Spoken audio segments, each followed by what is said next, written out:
Nagdeklara ng kadyat na alarma ang Taiwan. Nagtipon ang Tsina ng record na 110 na barkong pandigma sa paligid ng nagsasariling isla. Kasabay nito, nagsimula ang Coast Guard ng Tsina ng panibagong pagpapatrolya sa mga tubig sa silangan ng Taiwan na nagsabing magsasagawa sila ng ayon sa kanila mga pagpatrolya para tiyakin ang pagpapatupad ng batas sa lugar na yon. Kasabay nito, magsasagawa ang Tsina at Rusya ng magkasanib na naval exercises sa dilaw na dagat at pagkatapos ng mga pagsasanay, nakatakda na agad ang magkasanib na pagpapatrolya sa karagatan ng Pasipiko. Ngunit mas naunang napag-alaman na hindi ito ang unang pagkakataon na nagsagawa ng saradong military exercises sa China para sa mga sundalong Ruso na inaprubahan ng Ministro ng Depensa ng Rusya na si Andrei Belousov. Ipinapakita nito ang matibay na koordinasyong militar ng dalawang bansa dahil ang mga sundalong sinanay sa China ay ipinapadala para labanan ang Ukraine. At sa parehong panahon, nanawagan ang China sa Estados Unidos na mag-ingat sa mga isyung may kaugnayan sa Taiwan sa isang pag-uusap sa telepono ng pinuno ng Ministry ng Ugnayang Panlabas ng China na si Wang Yi at ng kalihim ng Estado ng Estados Unidos na si Marco Rubio. Ibig sabihin, ito ay isang tuwirang bantana. Ngayon, nagbabala ang Taiwan sa Europa na kung magsisimula ang digmaan, maapektuhan din ang mga Europeo. Pag-usapan natin kung bakit nagtipon ng China ng mahigit 100 barkong pandigma malapit sa Taiwan kasabay ng ehersisyong militar, kasama ang mga Ruso. Ano ang susunod? Ako si Alexei Pechi. Pag-usapan natin ng sabay-sabay ang paksang ito. Pero bago tayo magsimula, hinihiling ko na mag-subscribe kayo sa channel, mag-like at mag-iwan ng kahit anong komento. Kaya, lumalala ang sitwasyon sa paligid ng Taiwan. Opisyal na inanunsyo ng National Security Council ng Taiwan na nagpadala ang China ng 110 na mga barkong pandigma sa paligid ng Taiwan. Nagpadala ang China ng record na 110 na mga barkong pandigma sa tinatawag na unang island chain mula Japan, dumadaan sa Taiwan hanggang Pilipinas. Naniniwala ang mga autoridad ng Taiwan na posibleng paghahanda ito sa pag-blockade ng isla, ngunit ibang tawag dito ng China. Ipinahayag ng Beijing na nagsimula ang Coast Guard ng China ng bagong pagpapatrolya sa mga tubig sa silangan ng Taiwan na nagsasabing nagsasagawa sila ng mga patrol para tiyakin ang pagpapatupad ng batas sa lugar na yon. Narito ang CP mula sa Reuters na naglalarawan ng sitwasyong ito. Araw-araw halos gumagalaw ang militar ng China sa paligid ng Taiwan, naturing ng Beijing na bahagi ng teritoryo nila. Gayunpaman, nagsimulang gamitin ng China ang kanilang Coast Guard upang igiit ang kanilang mga pag-aangking teritorial. Bilang bahagi ng tinatawag ng Taiwan na legal warfare na naglalayong lumikha ng legal na batayan para sa mga aksyon ng China. Inanunsyo ng Coast Guard ng Xi na magpapatrolya ang kanilang mga barko para tiyakin ang pagpapatupad ng batas ng China sa lugar na ito at lalo pa nilang paigtingin ang mga aksyong ito. Sa tinatawag ng Beijing na kanilang jurisdictional na tubig, ibig sabihin inaangkin nila ito at wala silang pakialam kahit sa Taiwan. Ayon sa Taiwan, labag sa batas ang mga aksyong ito dahil inaangkin nila ang mga tubig na ito.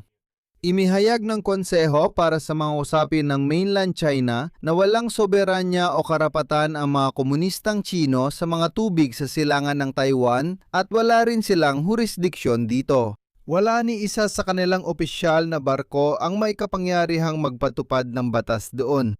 Ayon sa ulat, ito na ang pangalawang beses ngayong buwan na nagpadala ang China ng mga barko ng Coast Guard sa mga tubig sa silangang baybayin ng Taiwan.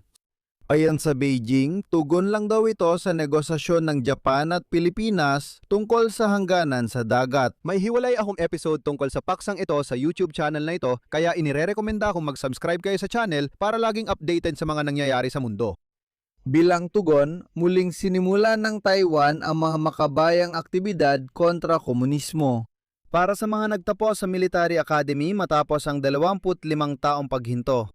Ipapaliwanag ko ang kasaysayan para maintindihan natin ang kahalagahan nito. Noong panahon ng Cold War, laganap sa Taiwan ang mga kampanya na nagbababala tungkol sa panganib ng tinatawag nilang mga komunistang bandido sa China na ang gobyerno ay tinuturing ang isla bilang bahagi ng kanilang teritoryo.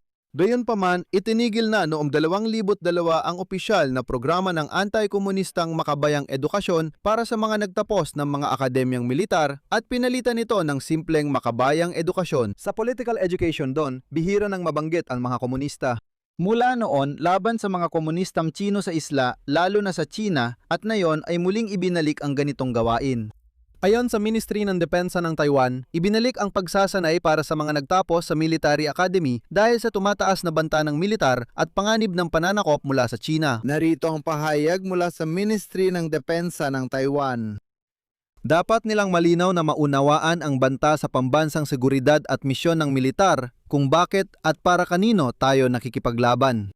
Ang mga lektura para sa mga nagtapos ay ibibigay ng mga opisyal mula sa mga ahensya tulad ng Konseho para sa mga usaping pangkontinente na bumubuo ng Pulisya Ukol sa China, Konseho ng Pambansang Seguridad, Kagawaran ng Katarungan at ang pangunahing sentro ng pagsusuri ng gobyerno na Akademya Sinica.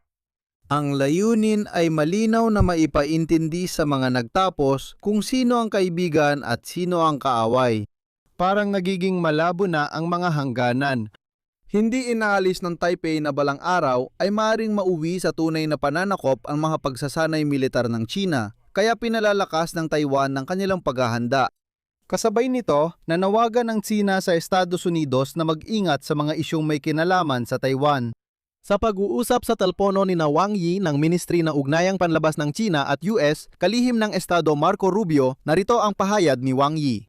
Nanawagan ng China sa Estados Unidos na maging lubos na maingat sa pagharap sa mga isyung may kinalaman sa Taiwan. Kahit maliit na hakbang sa isyu ng Taiwan ay maaaring makaapekto sa sitwasyon. Kailangan magtulungan ng China at Estados Unidos sa pamamahala ng panganib. Ang isyu ng Taiwan ay may malalim at malawak na epekto. At umaasa ang China ng Estados Unidos ay magpapakita ng lubos na pag-iinat sa mga isyung may kaugnayan sa Taiwan. Ang pagtatayo ng konstruktibong ugnayan batay sa estratehikong katatagan ay hindi lang slogan. Kailangan ito ng mga aksyon, pagkilos ng magkabilang panig at tuloy-tuloy na pagsisikap. At sa ganitong kalagayan, nakakabahala pa ang isa pang balita. Sa Hulyo, magsasagawa ng magkasanib na ehersisyong pandagat ang China at Rusya sa Yellow Sea. Opisyal na inanunsyo ito ng Ministeryo ng Depensa ng China. Pagkatapos ng ehersisyo, may plano ang mga bansa para sa magkasanib na pagpapatrolya sa Pasipiko. Hindi sinabi ng Ministeryo ng Depensa ng China ang eksaktong petsa bilang ng kagamitang militar at tauhang lalahok sa mga manyobra. Gaganapin ang mga ehersisyo sa dagat at impapawid malapit sa Qingdao, kasunod ang CP mula sa Ministeryo ng Depensa ng China. Pagkatapos ng ehersisyo, magsasagawa ng magkasanib na pagpapatrolya sa dagat sa kaukulang mga katubigan ng Pasipiko ang ilang puwersa mula sa magkabilang panig. Ito ay bahagi ng taunang plano ng kooperasyon sa pagitan ng sandatahang lakas ng China at Rusya na naglalayong tugunan ng sama-sama ang mga isyu sa seguridad at panatilihin ang kapayapaan at katatagan sa reyon. At ayon sa ulat ng Turkish agency na Ana Anadolu, naganap na ang seremonya ng pagtanggap sa mga puwersa ng hukbong dagat ng Rusya sa pantalan ng Qingdao na dumating upang lumahok sa mga manobrang ito. Kinakatawan ng Rusya ng cruiser na Variad, fregatang Vevsky, submarinong Ufa at barkong pang-rescue na Igor Belousov. Mula sa panig ng China, lalahok ang ilang mga destroyer, isang fregata, barkong pang-supply at barkong pang-rescue para sa mga submarino. At bukod pa rito, gagamitin din ang mga helicopter na nakatalaga sa barko. At sa ganitong kalagayan, dumarami ang mga patunay kung gaano kalalim ang pagkakasangkot ng militar ng China sa digmaan laban sa Ukraine. Ang Ukraina pati ang Beijing ay hihiling sa Moscow ng parehong antas ng pakikilahok at kapalit na tulong, halimbawa kaugnay ng Taiwan. Iniulat ng Reuters na sa huling bahagi ng 2025, isinagawa sa China ang mga pagsasanay militar para sa sundalong Ruso na inaprubahan ni Ministro ng Depensa ng Rusya, Andrei Belousov. Sa isa sa mga dokumentong nabasa ng mga mamamahayag, binanggit ang isang panloob na utos ni Belousov na inilabas pa noong Agosto 2025. Ayon dito, ipinadala ang delegasyon ng sandatahang lakas ng Rusya sa China upang lumahok sa mga pagsasanay sa mga pasilidad ng hukbong bayan ng pagpapalaya ng China. Detalyadong inilarawan ng ulat ang isang kurso. 3 linggong programa ito ukol sa proteksyon laban sa radyasyon, chemical at biolohikal na ginaganap noong Nobyembre sa isang pasilidad militar sa Beijing. May litrato rin dito na nagpapakitang nagtuturo ang isang instruktor na Tsino sa mga sundalong Ruso. Pinag-aaralan nila ang modelo ng nuclear reactor at sumasailalim sa pagsasanay tungkol sa chemical at radyolohikal na pagmamanman at proteksyon ng mga bentilasyon na sistema laban sa kontaminasyon. Ang Sina, sa buong panahon ng digmaan ng Russia at Ukraine, ay iginiit na sila ay nananatiling neutral umano. Sinabi ng mga opisyal ng kagawaran ng ugnayang panlabas ng China sa media na hindi nagbabago ang posisyon ng Beijing tungkol sa tinatawag nilang krisis sa Ukraine. Ang pahayag mula sa ulat tungkol sa paglahok sa pagsasanay ay tinawag nilang, at ito ay isang sipi ganap na hindi tumutugma sa katotohanan, ibig sabihin ay itinatanggi nila ito. Ayon sa Reuters, sa pagtatapos ng 2025 mga 200 sundalong Ruso ang sinanay sa China bilang bahagi ng kasunduang hindi sinapubliko ng dalawang bansa. Ang pagsasanay ay isinagawa sa Beijing at Nanjing. At higit pa rito, pakinggan ninyo, ang mga kurso ay nakatuon sa paggamit ng mga drone, pati na rin sa paggamit ng pampasabog, mga mina at mga kagamitang pang-elektronikong pakikidigma. Matapos magsanay sa China, ipinadala ang mga sundalong Ruso sa digmaan laban sa Ukraine. Kasabay nito, ang Sina, bagamat nagdeklara ng neutralidad, ay patuloy nagsusuplay ng mga produktong may dobleng gamit sa Rusya. Ipinunto ng Wall Street Journal na maaari itong magamit sa paggawa, halimbawa, ng mga attack drone na gaya ng Shahed. Bukod pa rito, noong 2025, 10 beses na pinalaki ng Rusya ang pag-aangkat ng fiber optic mula sa China na ginagamit para sa pagkontrol ng FPV drones gamit ang fiber optic. Pero nang walang labis na pagkabahala, idadagdag ko na sa taunang ulat tungkol sa mga banta para sa taong 2026 diretsahang sinabi ng komunidad ng intelihensya ng Amerika. Ang mga lider ng China sa kasalukuyan ay hindi napaplanong salakayin ang Taiwan sa 2027 at wala silang tiyak na schedule para sa pag-iisa.